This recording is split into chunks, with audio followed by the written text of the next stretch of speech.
RCB.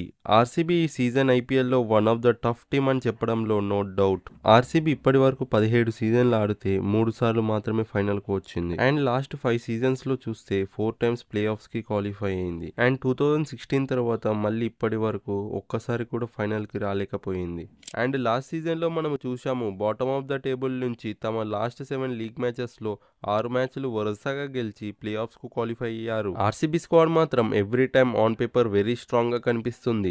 కానీ on field వచ్చేసరికి మాత్రం ప్లేయర్స్ పర్ఫార్మెన్స్ అండ్ కాంబినేషన్స్‌లో ఎన్నో సెట్ బ్యాక్స్ కనిపిస్తాయి. కానీ ఇది విరాట్ సీజన్, అదే 18th సీజన్ కాబట్టి లెక్కలు మారతాయని అటు ఫ్యాన్స్ అండ్ ఇటు టీం గట్టిగా భావిస్తుంది. ఆర్సీబీ తమ హోమ్ అడ్వాంటేజ్ని యూజ్ చేసుకొని అనుకున్న స్థాయి విజయాలను రాబట్టలేకపోయింది. అండ్ ఈ సీజన్ ఫస్ట్ మ్యాచ్లో ఆర్సీబీ తమ ఫస్ట్ మ్యాచ్ డిఫెండింగ్ ఛాంపియన్స్ అయిన కేకేఆర్తో కోల్కతాలోని ఈడెన్ గార్డెన్స్లో ఆడనుంది. అండ్ ఇక ఈ సీజన్లో ఆర్సీబీ రిటైన్ చేసుకున్న ప్లేయర్స్ని చూస్తే కొత్తగా కెప్టెన్సీ బాధ్యతలు తీసుకున్న రజత్ పటీదార్ అండ్ ఆర్సీబీ అనగానే గుర్తుకొచ్చే మొదటి player Virat Kohli and last సీజన్లో మంచిగా పర్ఫామ్ చేసిన ఎస్ దయల్ను ఆర్సీబీ రిటైన్ చేసుకుంది. ఆర్సీబీ 33 క్రోర్స్ ఖర్చు పెట్టి ఈ ముగ్గురు ప్లేయర్స్ని రిటైన్ చేసుకుంది. అండ్ ఆప్షన్లోకి 83 క్రోర్స్తో వచ్చింది. అండ్ ఇది ఒక మంచి అమౌంటే కాబట్టి దాంతో వాళ్ళు ఇండియన్ అండ్ ఫారెన్ ప్లేయర్స్తో మంచి స్క్వాడ్ని కొనుక్కోగలిగారు. అండ్ ఆర్సీబీ ఈ ఆప్షన్లో తమ హైయెస్ట్ బిడ్ని ఆస్ట్రేలియన్ ఫాస్ట్ బౌలర్ అయిన జాష్ హ్యాజల్వుడ్ పై 12.5 crores ఖర్చు పెట్టి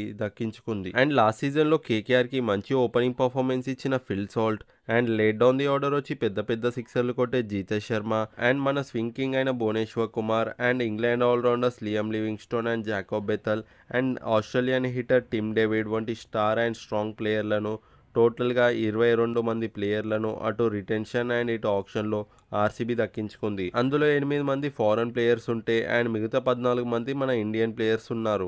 అండ్ ఆర్సీబీ టీమ్ మేనేజ్మెంట్ మాత్రం మంచి స్క్వాడ్ని ఈ మెగా ఆప్షన్లో తీసుకోగలిగింది. అండ్ ఇక ఆర్సీబీ ప్లేయింగ్ లెవెల్ విషయానికి వచ్చేస్తే ఓపెనర్గా ఎప్పటిలాగే విరాట్ కోహ్లీ అండ్ ఆర్సీబీకి కొత్తగా వచ్చిన ఫిల్ సాల్ట్ అతనితో ఆడతాడు. అండ్ నంబర్ 3లో left hander batsmen Devdutt Padikkal and number 4లో కెప్టెన్ రజత్ పటీదార్ మిడిల్ ఓవర్స్లో స్ట్రైక్ని రొటేట్ చేస్తూ పెద్ద పెద్ద షాట్లను ఆడతాడు. అండ్ ఇక నంబర్ 5 నుంచి మాత్రం మొత్తం ఫినిషర్సే కనిపిస్తున్నారు.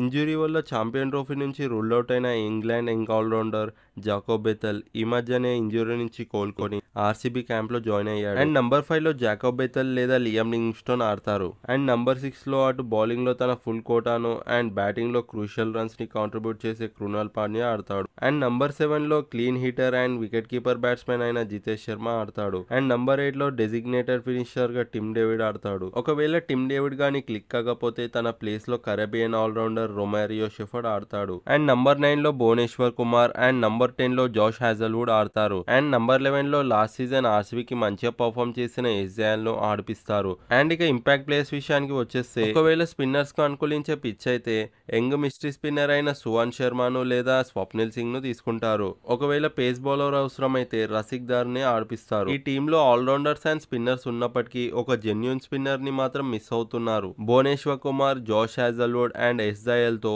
ఈ పేస్ బౌలింగ్ ట్రయో చాలా బాగా కనిపిస్తుంది. ఈ ప్లేయర్స్ తో ఆర్సీబీ ప్లే ఆఫ్స్ క్వాలిఫై అయ్యే ఛాన్సెస్ చాలా ఎక్కువగా కనిపిస్తున్నాయి. అండ్ టీం అందరు కాంట్రిబ్యూట్ చేస్తే మాత్రం కప్పు కొట్టే ఛాన్సెస్ చాలా గట్టిగా కనిపిస్తున్నాయి. అండ్ మీరేమనుకుంటున్నారో కామెంట్ చేయండి. And that's all about the video. ఈ వీడియో కానీ నచ్చినట్లయితే లైక్ చేసి మరిన్ని ఇలాంటి వీడియోస్ కోసం ఛానల్ని సబ్స్క్రైబ్ చేసుకోండి. And thank you for watching.